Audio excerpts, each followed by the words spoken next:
Kehadiran tiga bakal calon presiden di Rakernas Apeksi berdampak pada elektoral mereka. Ini menjadi momen kepala daerah menjajaki arah dukungannya. Analis politik Universitas Hasanuddin, Unhas, Aali Armunanto, mengatakan kedatangan ketiga baca pres di Makassar pada ajang Apeksi tentu menjadikan peningkatan elektoral buat para baca pres yang hadir. Namun keberhasilan mereka membangun relasi dan konsolidasi politik menjadi penentu.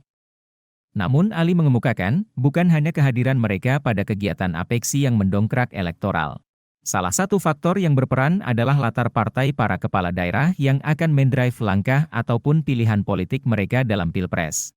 Di sisi lain, dukungan politik dan pendanaan dari jejaring yang berada di belakang Capres juga menjadi salah satu variabel kuat. Variabel lainnya yang juga berpengaruh adalah polarisasi politik nasional, di mana para kepala daerah akan mempertimbangkan kutub politik mana yang paling kuat dan memiliki potensi paling besar dalam pencapresan.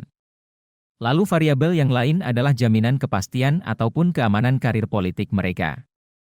Namun, bisa jadi kata Ali, momen Apeksi di Makassar menjadi ajang bagi para bupati dan wali kota untuk menjajaki ke arah mana mereka akan menjatuhkan dukungannya, termasuk mendapatkan informasi-informasi yang dibutuhkan untuk menetapkan pilihan mereka.